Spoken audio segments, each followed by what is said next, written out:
35তম প্রতিষ্ঠা বার্ষিকী উপলক্ষে আলোচনা সভায় উপস্থিত আছেন অধ্যক্ষের আয়োজিত সভার সম্মানিত সভাপতি, প্রধান অতিথি, বিশেষ অতিথি ও ঢাকা মহানগর উত্তর দক্ষিণ ও সারা বাংলাদেশের যে মঞ্চের বিভিন্ন পর্যায়ের নেতৃবৃন্দ ভাই ও বোনেরা, মুসলমান ভাইদের কাছে আমার সালাম, হিন্দু ভাইদের কাছে আমার আদাব, অন্যান্য জাতির প্রতি আমার আন্তরিক ধন্যবাদ।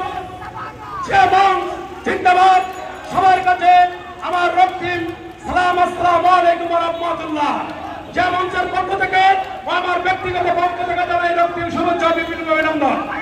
ঢাকা মহানগর উত্তর যে মঞ্চের আহ্বায়ক রেজাউল করিম, ঢাকা মহানগর উত্তর যে মঞ্চের সদস্য সচিব ফাহিম, যুগ্ম আহ্বায়ক উজ্জ্বল এবং ইমরান, জহুরুল ইসলাম রিপন এবং জাহিদুল ইসলাম এবং আব্দুল হালিম, রতন মোল্লা ইমরানের নেতৃত্বে ঢাকা মহানগর উত্তর যেমন শক্তিশালী একটি সংগঠন।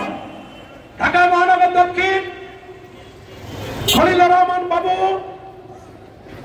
আহ্বায়ক, মুনসির আহমেদ ভূঁইয়া সদস্য সচিব, নাসির আহমেদ সিনিয়র যুগ্ম আহ্বায়ক এবং সালাউদ্দিন যুগ্ম আহ্বায়ক, ফাহিম, আজিম এবং আহ্বায়ক নজরুলের নেতৃত্বে ঢাকা মহানগর দক্ষিণ সুসংগঠিত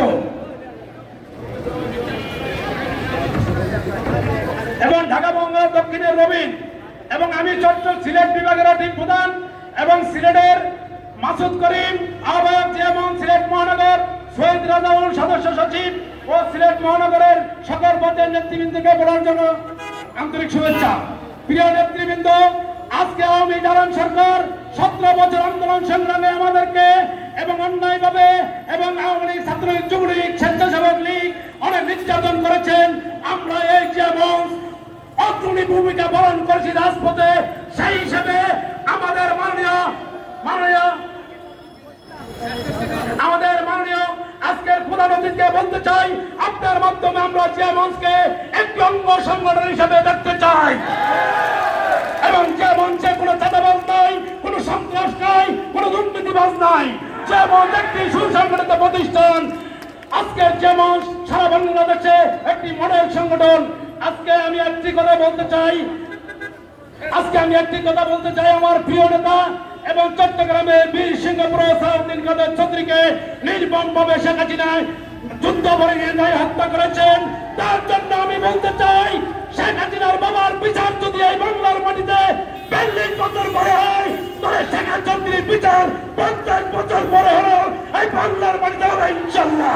এরপর আমি আমার বক্তব্য শেষ করলাম।